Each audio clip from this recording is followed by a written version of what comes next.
Hi everyone, good evening.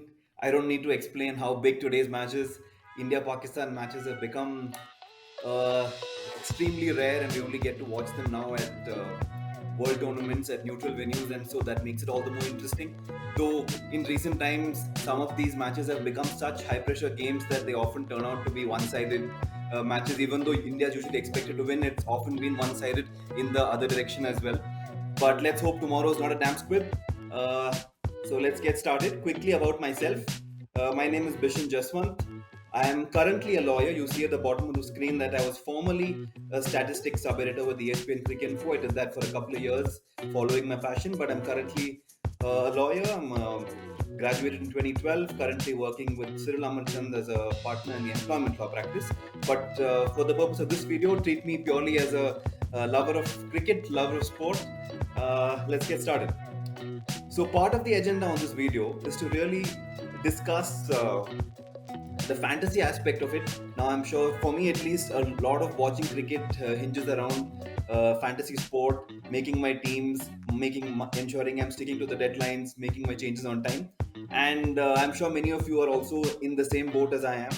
Uh, there are very various platforms where you play fantasy. I'm playing it on the ICC's official platform, but I'm sure there are various other platforms where you're playing it, and you'd be keen to know who the best picks are going into this big India-Pakistan match, right? So let's get started. Let's look at who I think the top fantasy picks for this game are, and the first three players you see on your screen: Surya Kumar Yadav, Mohammad Rizwan, Babar Azam. Now, quickly, briefly, my philosophy when picking teams is not to pick players who are slam bang kind of batsmen. So I would usually not pick someone like Glenn Maxwell, who play low percentage shots, high risk shots.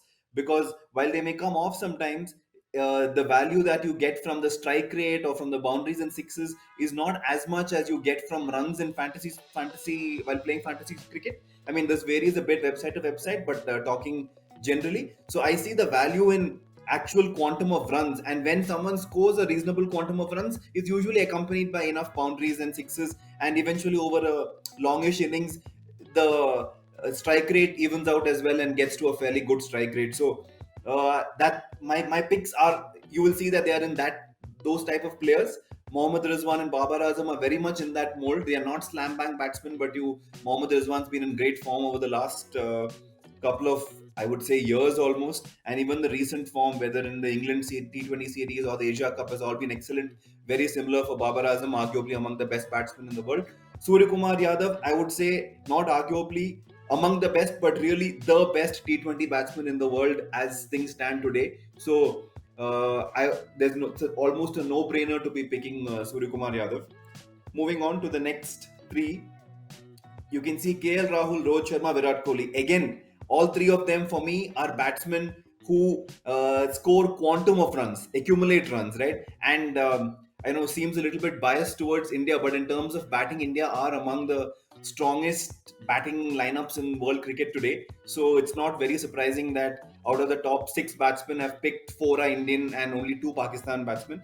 Um, Virat Kohli, of course, looking to come back into form. He's shown some form in the Asia Cup and even the series after that. So we can expect Virat Kohli to score some runs. Hopefully, it'll be at the time when he really comes back to form. The T20 World Cup and global events generally have been places where he has performed very strongly. Rohit Sharma also, his form has actually not been talked about so much because India have had bigger concerns in recent times, especially with injuries to people like Bumrah and Jadeja. But Rohit's form is a bit of a concern. But when you're picking fantasy players, you ideally want to pick players who have the chance of batting the longest time in the middle, and therefore picking openers always makes sense. So when you're picking in this kind of situation, I would happily pick KL Rahul and Rohit Sharma because I mean they are of course batsmen with a great amount of pedigree and quality, and also they bat at the top of the order, which gives them the highest chance of scoring the most number of runs and therefore the most number of boundary sixes, with the strike rate evening out as well. Right, so that's the logic for picking KL and Rohit. I mean, both of them extremely talented batsmen, have all the shots, and could on their day really both score 100. So even in this format, let's move on to the next three players on the list. Yeah, now come to the bowlers, and Pakistan's bowling attack is arguably the fastest bowling attack in the world, with guys like Shaheen Afridi, Haris Rauf bowling in tandem, and Naseem Shah as well. So Naseem Shah, Shaheen Afridi, and Haris Rauf together are definitely the fastest bowling attack in the world. But they are playing against an Indian batting lineup that does not fear pace, that does not fear bounce anymore. It's weird to say that growing up in the 90s, those were the things that really troubled India, but not the case anymore. Rohit, KL, Hardik, Virat, Surya, whoever, doesn't matter. Pace and bounce are they're comfortable with it, but I'd still like to pick Shaheen Afridi as among the best bowlers in the world. Moves the ball. The last T20 World Cup troubled India a lot. I think the scars of that are still haven't faded away for many Indian fans. So Shaheen Afridi is a very sensible pick, I would say, for this game. Arshdeep, I've picked mostly because he's a left-hander for India and brings a bit of variety, and that's a little bit of change to the sameness of our bowling attack in terms of Harshal, Bhuvi, who are all kind of similar. Even Arshdeep, they bowl at similar pace and are similar kinds of bowlers. But Arshdeep, being a left-hander and his ability to bowl in the power play as well as bowl in the death, is one of the reasons why I've picked him here. And also, in my opinion, he's a certainty in the playing 11 because he's a left-hander, and that variety is important for India. Between Harshal and Bhuvi, it's possible that one of them misses out. Hopefully not, but it's possible that one of them misses out. If India say choose to play two spinners in Akshar and Chahal and Ashwin for some reason, it's possible that one of the pacers miss out. But I mean, we'll come to that. But I just think Arshdeep is a safer bet. Hardik Pandya, again, I don't think there are hitters like him in world cricket today. If you made me pick two players who could hit the first ball that they play for six, I would pick Hardik Pandya and Surya Kumar Yadav. So, and of course, the fact that Hardik bowls as well, and these days he's back to bowling 3 overs quite often. It makes sense to pick an all-rounder as much as you can in T20 in fantasy cricket. You should pick all-rounders, not for the sake of picking an all-rounder, because if they don't contribute enough with the bat or ball, you won't benefit. But someone like Hardik actually bowls 140 plus and bowls 2-3 overs and often gets to bat at least 5 overs or so. So he's the kind of batsman who makes sense for you to pick. Moving on to our last two picks, Haris Rao and Shami. I know that Shami looks like a slightly off pick, but it's I guess at some level an emotional pick as well, because I think I'm a big Shami fan. He moves the ball both ways. I know that his economy rate in T20 cricket is not the best. When you see that on your screen, 9.55 is not the best economy rate for a bowler you want to pick in your fantasy team. But he is a wicket taker, and he has a good chance of taking early wickets in the power play. He had a pretty good season. Last IPL season was among the best he's had. So he is in reasonable form. Yes, he's coming back from his COVID. He's just recovering. But you saw the warm-up game where he came in and bowled that 1 over and picked up 3 wickets. So his confidence is definitely back after that short stint, and he seems to be back and playing. Now, Haris Rauf is the second Pakistan seamer I have picked in this 11. Haris Rauf also, I believe Melbourne is a home ground for Haris Rauf because of the Big Bash League where he plays here. And I think he made a comment as well indicating that he knows the ground well and the Indian batsmen should be worried about facing him. So, and he's been in great form. He's been their strike bowler for a while now, especially in the last few months when Shaheen Afridi has been injured. Haris Rao has been their go-to man. So I think that's Haris Rao was a sensible pick as well for you. So that rounds out our playing 11. Let's move on a little bit to talk about the India-Pakistan game as well. The game has been in a little bit of doubt because of the weather. Let's hope that doesn't happen. You can see on your screen 95% chance of rainfall. In the recent few hours, the forecast has improved a little bit, and for the first 6 to 8 hours of the day, it looks like the forecast is reasonably good, and the chances of rain have come down. So there is a reasonably good chance we will get a game in. May not be a full 40 over game or 20 plus 20, but I think we should get a complete match even if it's a shortened game. And the pitch, the last few games that India and Pakistan have played have all been in the UAE, where where toss has been a lottery really, and the team batting second has inevitably won. Melbourne should be a venue that gives you a little bit more balance between bat and ball, though in terms of pure numbers, the team batting second has been over the last, I think, 5 games or so in Melbourne. the team batting second has actually won. But nevertheless, the conditions, purely based on objectively what the conditions are, both teams should not be too worried about who wins the toss. You can see some of the stats on your screen. In the last 15 games, teams batting second have won 9 times versus the team batting first having won 5 times. That's a pretty good ratio, and not as skewed as you would have seen in other India Park matches that have happened more recently at in the UAE.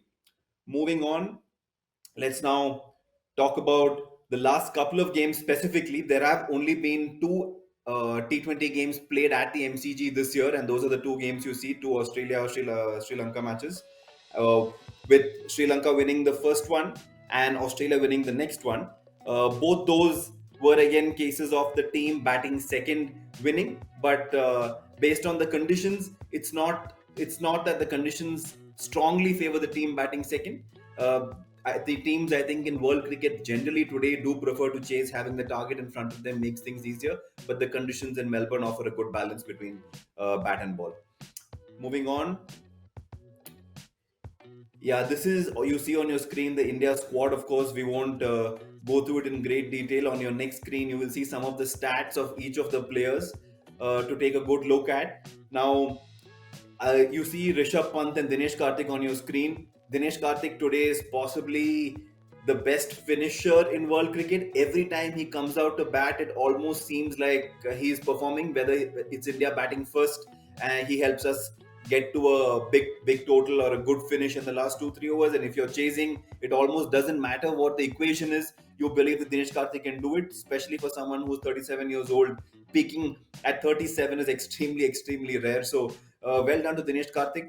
But despite all of that, Dinesh Karthik and Pant are still fighting for that one spot in the Indian team.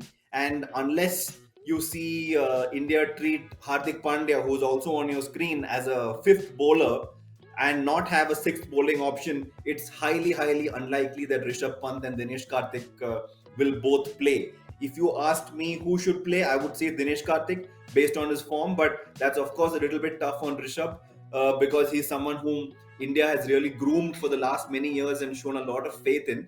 But I guess horses for courses, the conditions matter, form matters, and so I would pick Dinesh Karthik. But for anyone who's looking to pick their fantasy teams, this is of course a tough choice to make, and I would probably, unless you're able to pick teams after the toss and after the 11s have come out, which many fantasy sites do allow, unless you're able to do that, I would leave both of them out. The guys on the top of the screen we've spoken about earlier as well. Let's move on. Yeah, now is our spin options are actually quite difficult, especially for tomorrow's game. Pakistan's top order in the top six, I think, apart from Shan Masood, the remaining five batsmen are set to be right-hand batsmen. Except Pakistan sometimes does throw Mohammad Nawaz up the order to bring in a left-right combination every now and then, which then means that it's not always right-handed batsmen, and that's the only reason why Ravichandran Ashwin may play. But I don't think, honestly, he will against Pakistan, considering that the Pakistan batting lineup is predominantly right-handed, apart from Shan Masood. And Shan Masood, you may know, got hit on the head in training a couple of days ago. Though he looks fit to play, it's not 100% at this point. So I would expect Chahal to, of course, start along with Akshar Patel because Akshar Patel lends balance to the team.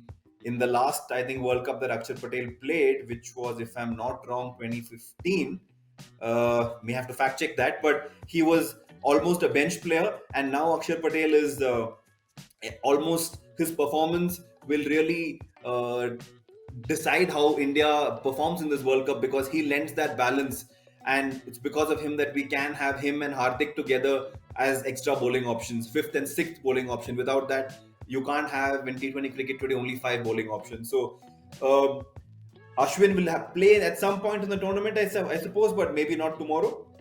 So that's where we're at here. Moving on to the next screen for you, Pakistan.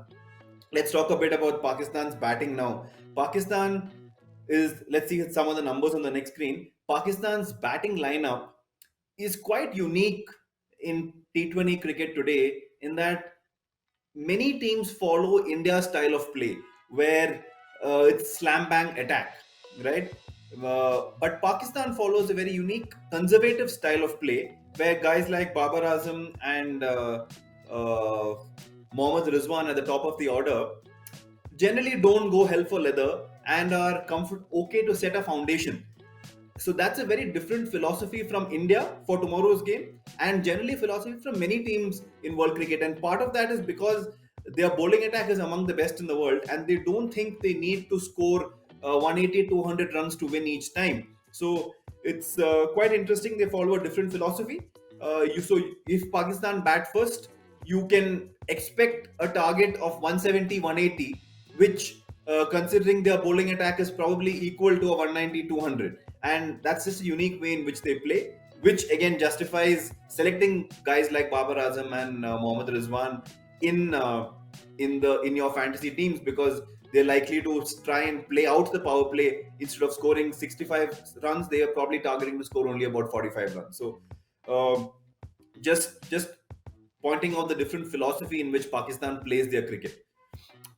Moving on, their bowlers, we did discuss their bowlers for tomorrow. Now, if you're thinking of who to pick in your fantasy teams, I think only Shaheen Afridi and Haris Rauf in terms of the Pacers are certainties. There's one spot up for grabs that will be between Naseem Shah and possibly Mohammad Wasim, who I think was on the previous screen. That there's one spot that's up for grabs between them. Naseem Shah has performed well in recent times. Those sixes hit against Afghanistan in the Asia Cup, even though he's not a batsman, and really dragged Pakistan through to the final. It will be hard to drop Naseem Shah considering his recent heroics. Mohammad Nawaz, of course, is a spinner. He will play. Shadab Khan, captain. He will play.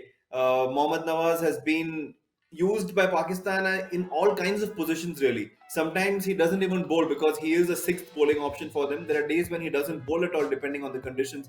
But he adds that flexibility to them in the batting lineup because he can bat.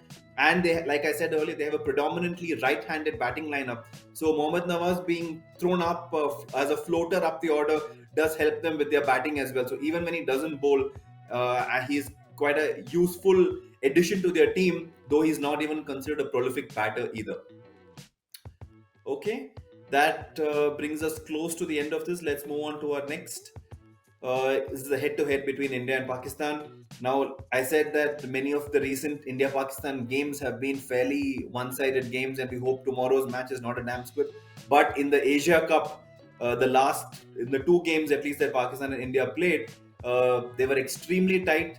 And again, the two different philosophies, India's hell for leather philosophy versus Pakistan's more conservative philosophy, were at loggerheads in that tournament, and you got two extremely close games. So let's hope that we see another game like the two that we saw at the Asia Cup in tomorrow's, hoping and hope we get as much of a game as possible in terms of a full 40 over match. Moving on. Once again, you see on the screen the fantasy 11 that we discussed in the course of the game today. 7 Indians, 4 Pakistanis. I explained that skew to you before. We pick 6 or 7 of the 11 are batsmen, and India is one of the best batting teams in the world, which is why you see, if you include Hardik as a batsman, 5 out of the 7 players are Indian. The bowling is an even split, 2 versus 2, though I would say the Pakistan bowling attack is an extremely good bowling attack, and against any other team, I would maybe be tempted to add a third Pakistan bowler, but the Indian batting lineup would counter this Pakistan seam attack very well, I would expect, and therefore I have picked only two Pakistan seamers. You can pick, there are other options for you as well in terms of the batting. Someone like Shan Masood is a reasonable option in the top order. He's likely to bat at number 3. So those are the kind of people I would pick in a fantasy 11 who bat high up the order and have a chance to face more number of balls. I would hesitate generally from picking guys like Asif Ali, who is an extremely talented batsman, can hit the ball far and long, similar to Hardik in that sense. But Hardik also gives you overs with the ball, which is what tilts the balance in the favor of guys like Hardik. So I'm always looking to pick people who contribute to the game in more than one way. And even when you pick bowlers, I am inclined to pick bowlers who bowl at stages of the game where they are likely to pick wickets, because in fantasy cricket wickets do matter. And so you look at people who bowl the death overs and look at people who bowl in the power play, because that's the part that bowling in those stages of the game is likely to get you the most points. Thanks so much for watching. I hope you've got a few enough inputs for your fantasy teams on the various platforms that you're playing. Let's hope that we get a full game tomorrow, and as much of a full game as possible considering the rain and weather. So hope all of you enjoyed that, and we will be doing this for each of the India games during the World Cup. If this is the kind of content that you do enjoy, do subscribe to the Sportscast channel on YouTube and like this video as well. Cheers.